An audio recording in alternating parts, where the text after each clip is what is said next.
This is Research Like a Pro, episode 203, Proving a Parent-Child Link Using Ancestry Thrulines, Part 1. Welcome to Research Like a Pro, a genealogy podcast about taking your research to the next level, hosted by Nicole Dyer and Diana Elder, accredited genealogist professional. Diana and Nicole are the mother-daughter team at FamilyLocket.com and the authors of Research Like a Pro, a genealogist guide. With Robin Worthland, they also co-authored the companion volume, Research Like a Pro with DNA. Join Diana and Nicole as they discuss how to stay organized, make progress in their research, and solve difficult cases. Let's go! Hi there, welcome to Research Like a Pro. Hi, Nicole. How are you today? Hi, Mom. I'm great. I'm excited because I found a lot of answers in my research project for the DNA study group this last 2 weeks that we've been doing our research phase. And, I thought I would need to have mitochondrial DNA to prove the answer to this case, but I don't. I found the answer with a lot of autosomal DNA test takers. And so it's been exhilarating to be able to take Barsheba's mother's line back several generations. Some of these segments just seems like they passed down intact through the generations from the colonial period. That's super exciting and so interesting. You happened into a really good family to work with on the DNA. And it's funny how some families do not have that and others do. Yeah, I think what happened with this particular test taker whose matches I analyzed, she inherited a couple segments of DNA that came from a family that settled in Virginia in the 1600s and had a lot of descendants, this Arnold family. I was looking for descendants of Barsheba Tharp's great-grandparents to help me confirm the hypothesis, for her mother. And that's because her mother and her grandparents didn't have a lot of children, but her great-grandparents did have a lot of children. So her great-grandparents, Humphrey, Arnold, and Harriet Smith, they lived in the 1700s. Humphrey died in 1790. And I was just finding several matches going to their children. And as I continued to investigate shared matches for those matches, I found that even though the segments were still in the range of 20 to 35 centimorgans, that some of them were coming through Humphrey's parents and grandparents and great-grandparents. So all the way back to this Thomas Arnold and Grace Arnold, who lived in Virginia in, I think it's Prince William County and maybe King George County.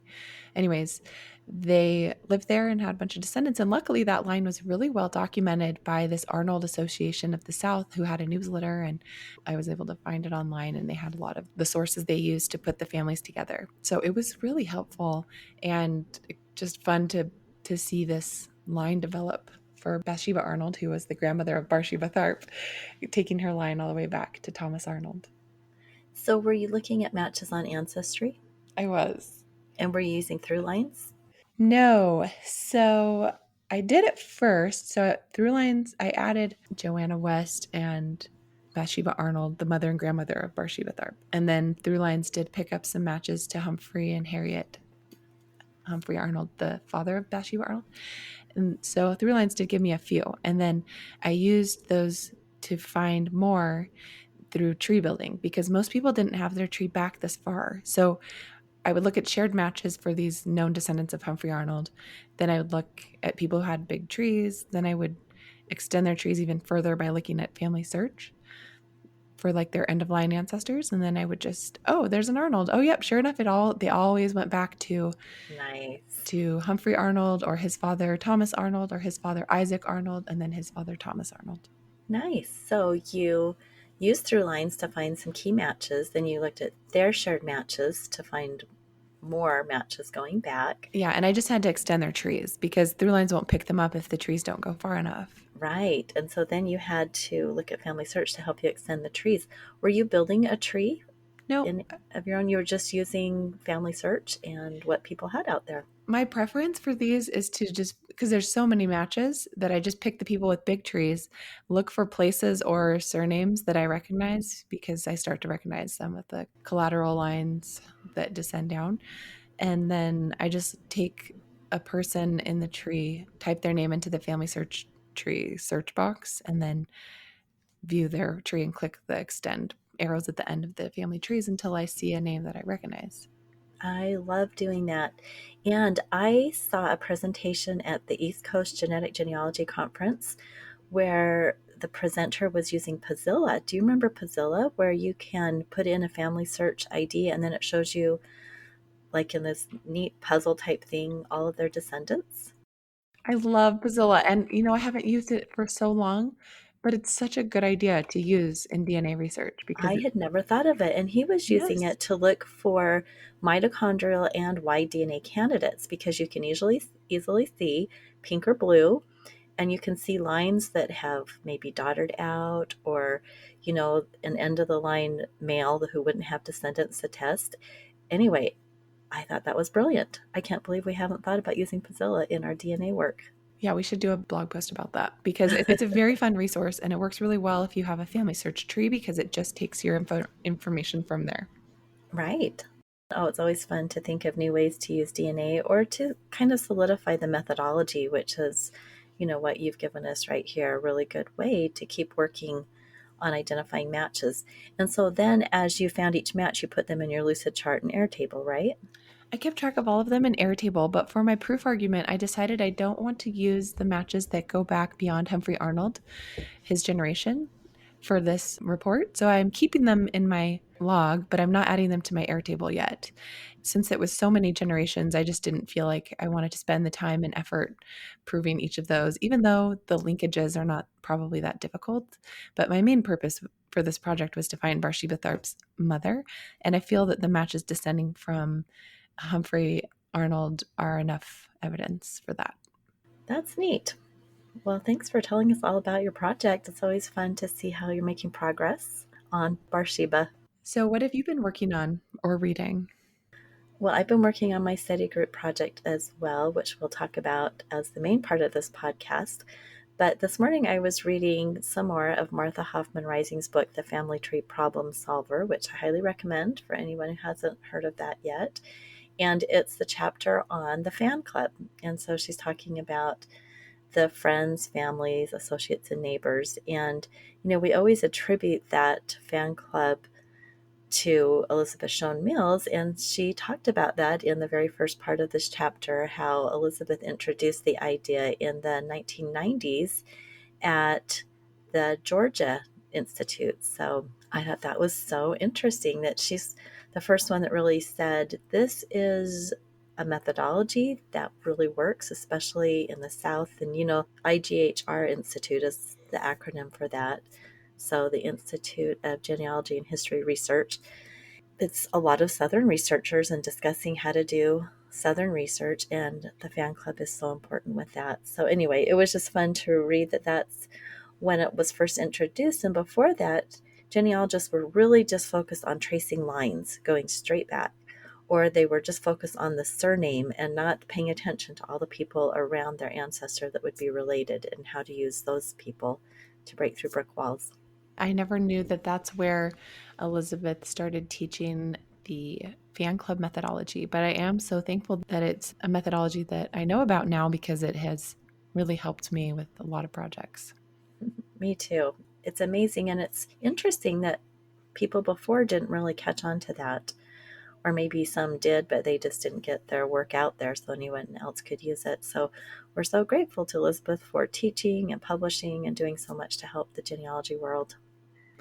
Well, for our announcements, we have a reminder that our fall study group begins on Wednesday, September 7th, and that's going to be our 8th Research Like a Pro study group.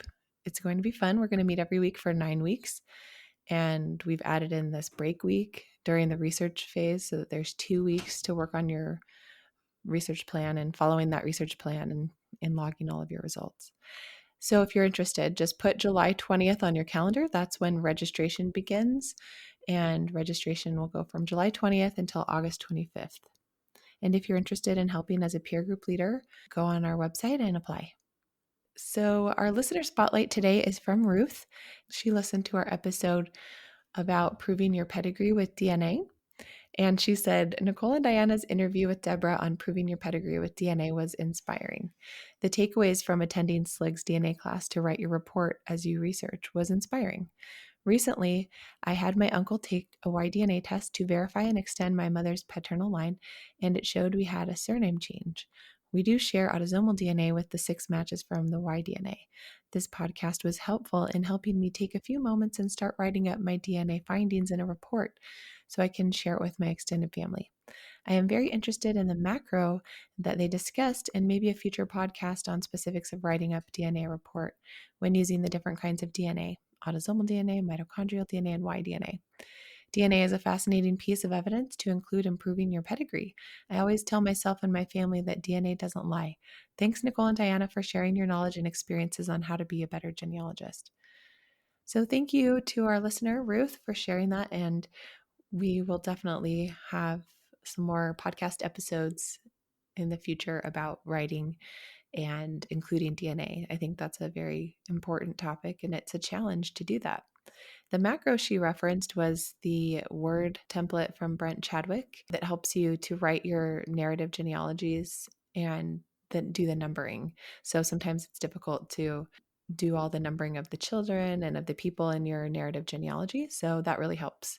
And you can look into that macro for Word at Brent Chadwick's website, which is Knox Trail Ancestry, spelled ANCESTREE, like a tree.com. Just click on store, and that's where you can see his templates.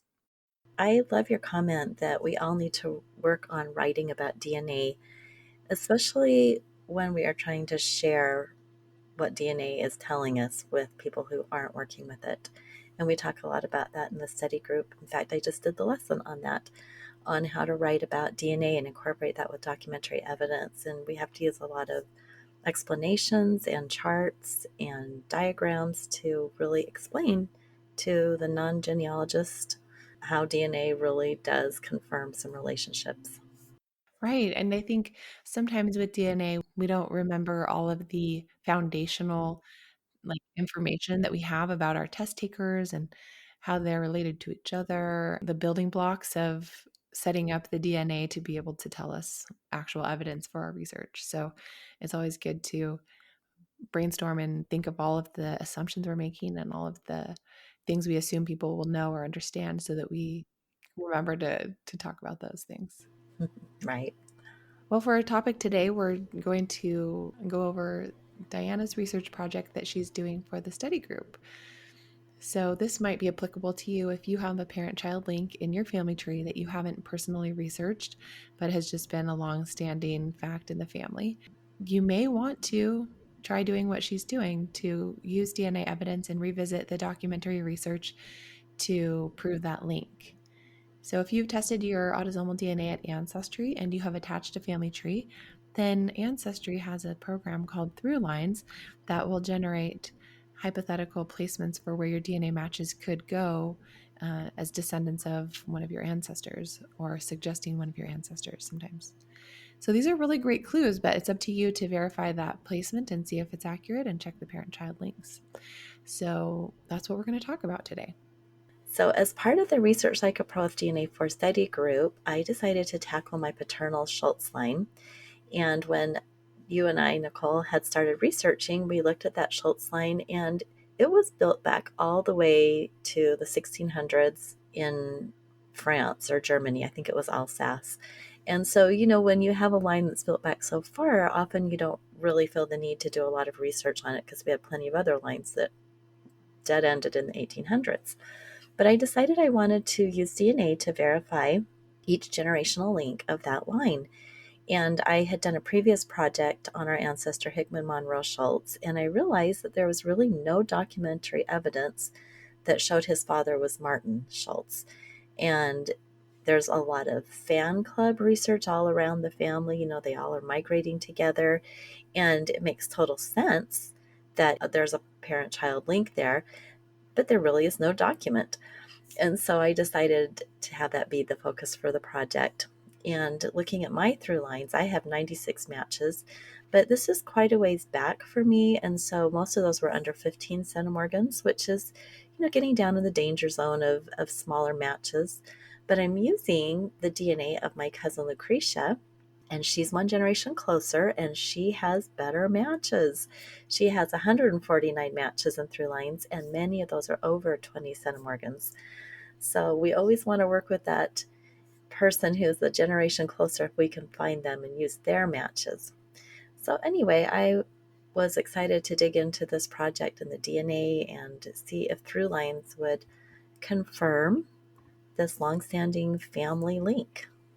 Wow, 149 matches and through lines. I think that's incredible. And it just makes me think about the post that Heidi Mathis wrote for our blog about colonial ancestors and how they have a lot of descendants, and we may have a lot more matches to those ancestors because, they have many lines in the United States, and a lot of people in the United States take DNA tests. So it was just an interesting discussion, which I will link to in the show notes. But I wonder if that's why this line has so many matches. Oh, yeah. And they all had a lot of children who had a lot of children. And there is just a lot of descendants of this family. I did quite a bit of research on them, even though the line was built back. I was doing a lot of collateral research, researching the aunts and uncles and the cousins. And so it's been fun because I'm seeing some familiar surnames like, oh, I remember that daughter married that man. So it's been kind of fun because it's been a while since I've looked at this line and I'm seeing some familiar names. Well, I love that strategy. And it's nice that when you have people in your tree, then through lines are generated. And it's such a good hint and such a good starting point for finding people. So, the first assignment in the Research Like a Pro with DNA study group is to review your DNA matches and do some basic clustering of those matches, and then evaluate them with the Shared Centimorgan Project tool. And then we were supposed to identify 2 or 3 research questions that could be answered with DNA. So, how did that go? Well, I always have several research questions, and I had already decided I wanted to do this testing that Martin Shults is the biological father of Hickman Monroe Shults, who's my third great grandfather. So I was pretty sure that was what I was going to do for my project. And I do have the good paper trail back to Hickman. So I've got censuses, everything really goes back to him. And I decided to have that be my main objective. But one of the things that I noticed when I was looking at through lines in some of the trees was the fact that there are 2 men named Martin Shults, and those identities seem to have become merged. And so I'm hoping as I work through this documentary research and try to straighten out some things that I can really clarify these different Martin Schultzes. Maybe they're the same man, but you know how you just look at something and you think, I'm not sure about that. So I thought that would be a fun part to add in with the documentary evidence as well as I'm trying to confirm these trees going back to Martin Schultz, making sure everybody's got the right one. So I am using Lucretia's DNA matches, and I am not as familiar with hers as my own. So I decided to start at the very beginning with clustering and use the leads method. And I found, very similar to my own leads chart, that we have some pedigree collapse because we have these southern ancestors, and they don't really separate out really nicely into the 4 grandparent lines. I think I had about 11 different lines.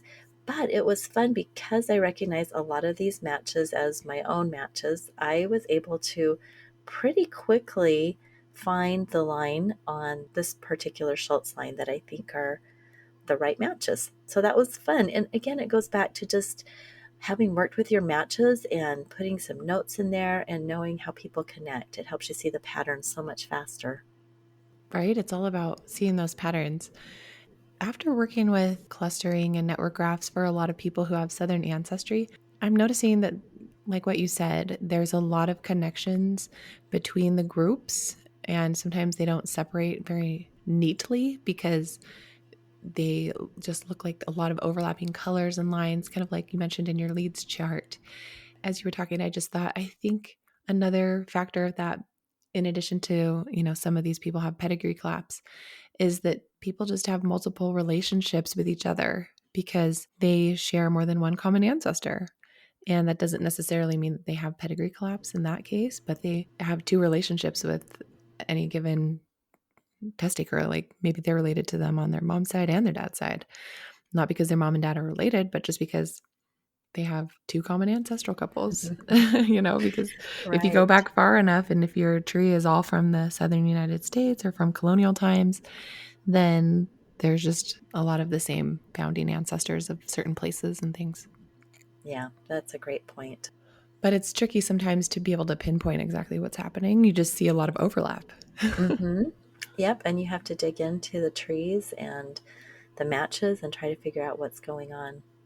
Do you ever see the notification on a common ancestor hint in Ancestry that it gives you like, oh, your common ancestor might be this person, but then there's also a link that says view other possible common ancestors, Every once in a while, and that is a really good clue that there's many possible ways you're connected. right? I think it's so helpful to be able to look at those. And one of the people in the study group whose paper I was reviewing today, she had calculated the coefficient of relationship, which is, a great way to estimate how much DNA you might share with a person because it takes into account how many common ancestors you have, like if there's four instead of two, and then how many steps between that DNA match into you. So it can kind of help you estimate like how much you would expect to share with a person who's your double cousin or triple cousin or something. Oh, that's great because that really can skew your analysis. Having someone show up with all this DNA and then their connections are so far back. So, yeah, I have that situation with a fairly large match and just clearly relates on both grandparents' lines. So interesting. The next step in the process is to create your research objective and discuss any limitations that might be related to the DNA that you're using. So, I wrote the following objective. Using DNA analysis and documentary research, test the hypothesis that Martin Shults was the biological father of Hickman Monroe Shults. Martin was born about 1800 in Sevier County, Tennessee, and died 1854 in Johnson County, Texas. He married Sarah Rowden on 24 December 1814 in Rhea County, Tennessee. Hickman was born on 13 June 1821 in Alabama and died on 12 May 1899 in Falls County, Texas. He married Rachel Cox on 4 July 1848 in Navarro County, Texas. So we have a lot of names, a lot of dates, a lot of places. And if you're listening, you probably are thinking, oh man, that's a lot of details in there. But it's so helpful in your objective to have it all right there so you don't have to keep looking at your tree and thinking, okay, where was he born and when was he born? So I love having my objective have all those key identifiers right there for me. So limitations are interesting with DNA, and it's really good to write these out. And we recommend you do this so you clearly think through. And I wrote that although Y-DNA could be used in the future, no candidate has yet been discovered because many of these lines have dotted out. Isn't it so interesting, Nicole, that with 10 children in the Shultz line of my great grandfather, I think there's maybe one candidate that could still be living in Oregon. Oh, And wow. I know I need to probably kind of try to track him down, but so many of the lines dotted out, and there's no Y-DNA tester that I've been able to find. So I've got to go back a generation and look there for a Shultz tester because I'd love to have that further evidence. So that was one of the limitations that I don't have Y-DNA right now. And then Hmm. another limitation was that the Testtakers are 3 to 4 generations removed from Martin. And so you've got smaller amounts of DNA to work with. And then another limitation was that it will use only autosomal DNA suggested from Ancestry DNA Thrulines. So obviously, if I needed to expand, I could work with other matches on other DNA testing companies. But because there are so many here, 149 matches through all 7 children of Martin, I felt like this was probably going to be some good evidence if I can just get everything verified. And then I also wrote the specific line. That's not necessarily a limitation, but I wanted to make sure I had Lucretia's line back to Martin. And then I mentioned that because this is a southern U.S. line, it likely has pedigree collapse and the possibility of multiple common ancestors for a match exists. And then finally, probably in my opinion, one of the biggest limitations is that Ancestry DNA through lines suggest relationships based on user trees, which are likely to have significant errors. So each link will need to be verified with documentary research. So through lines are great until they're wrong, right?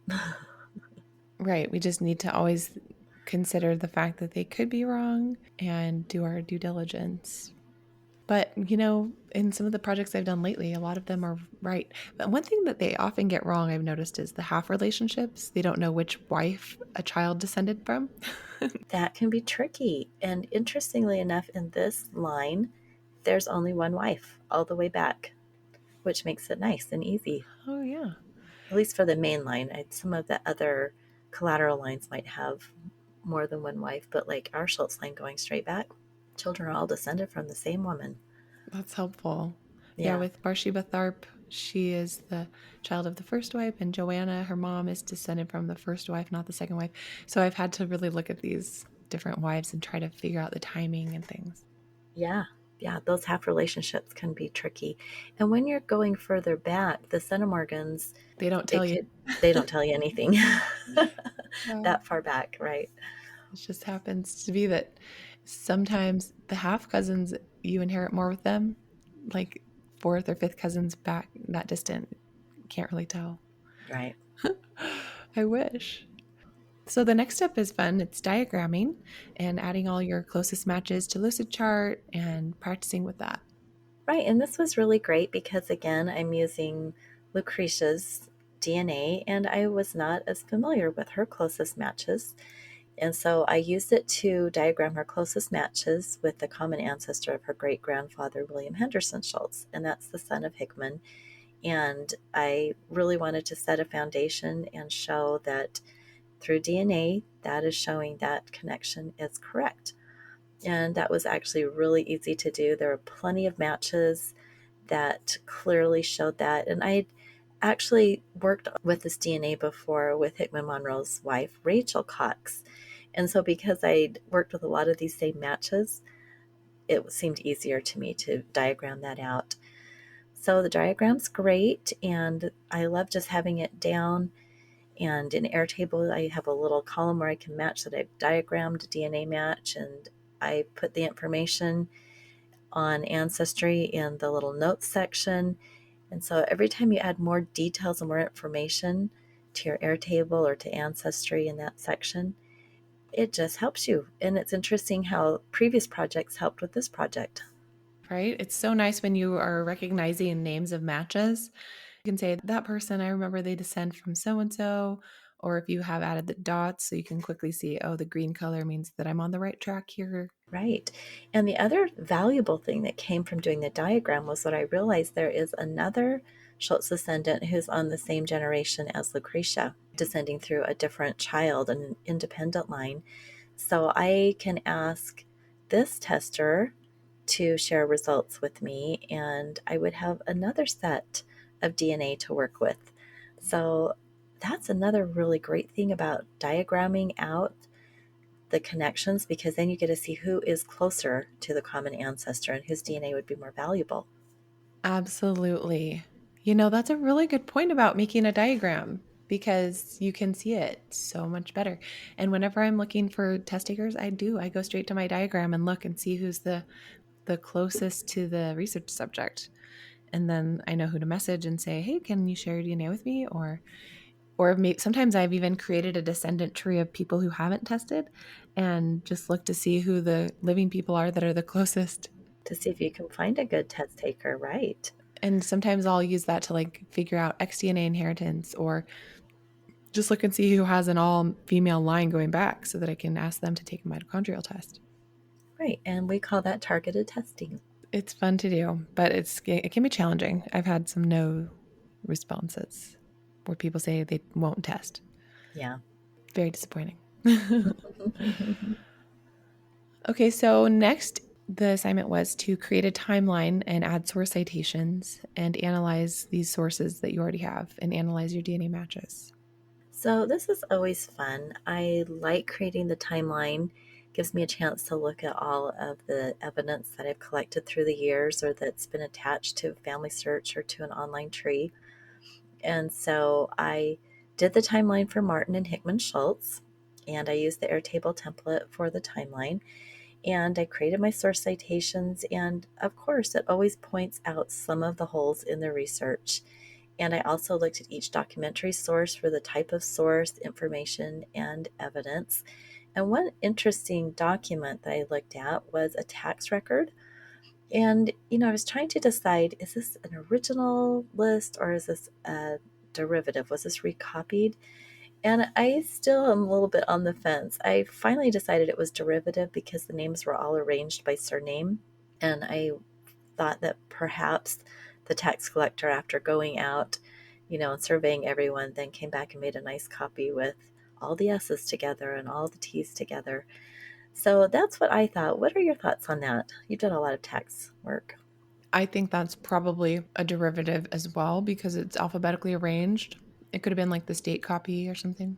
Yeah, we don't really have any more information about it. But, when we're thinking about analyzing our sources, it doesn't mean we have to know exactly. It's just good for us to think about it. So, the one thing that I knew for sure that it provides direct evidence of his residence in Pulaski County since he was taxed for the poll tax that year. So, it was fun to go through and analyze each one. And then in Airtable, I added a field for individual and noted whether it was for Martin or Hickman. Then it was so nice because then I could group by individual, and then Airtable magically separated the timelines for each man and grouped them together. So I could see just Martin's timeline or just Hickman's, and if I ungrouped it, I'd see them all chronologically arranged. So that's always really neat. And then I also added some of their fan club, as we talked about at the beginning, friends, associates, and neighbors. So that was great. It was fun to get that foundation down. Also, with the DNA, I had been adding the DNA matches and checking the shared centimorgans against the shared centimorgan project and predicted relationships. And I found that all of my matches that I had been adding to my diagram worked. They all fell within the expected range. So that was what I did for the DNA portion. With the tax records, were you just kind of looking to flesh out Martin's life and residence and timeline over the years, or were you trying to find connections between him and Hickman? I was just trying to learn more about him. I had done quite a bit of research on the family in Texas. They arrive in Texas about 1848, and Martin is not on the 1850 census with his wife Sarah and two of his children. And so it's always been the hypothesis that he died by 1850, and then there's a land patent for his heirs in 1854. So I was just trying to figure out, okay, when did he move to Texas? And when I found him in Arkansas in 1841, I knew he was at least there in 1841, trying to do a timeline because it seems like the timeline goes Tennessee, Alabama, Arkansas, and Texas. And tax records are so helpful to pinpoint specific dates in between censuses. Perfect. So you were just putting all the things you had already found in the past into a timeline to really help you see what you needed to do for your research plan, probably. Right. Do you have any more thoughts or takeaways from what you learned from that timeline assignment? Well, I learned that I have a really large gap in actual records for Martin from 1820 to 1840. And Hickman Monroe Shults was supposedly born in Alabama in 1821. All the census records agree on that, the ones that he did for himself and, where he likely reported the information himself, and for his children as well. So they always have this Alabama birth, but I don't have any records for Martin in Alabama at all. And so I decided, wow, that's a really large gap. And if I'm trying to prove a parent child relationship, I need to show that Martin was in Alabama because that would give more evidence that this is a correct linkage. Right. You want to find, did he really live there? Do I have the right father? Is this right? And sometimes people don't know where they were born. So maybe he was telling everyone he was born in Alabama when really he wasn't. Right, right. So that was a pretty large gap in the records for him that will definitely be part of my research plan. Well, great. This was a good walkthrough of the first four steps of the Research Like a Pro with DNA process. And these really set the foundation for the project for making a research plan, what you need to know next.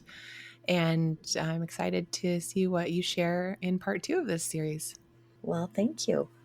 All right, everybody, have a great week, and we'll talk to you again next week. Bye. Bye bye, everyone. Thank you for listening.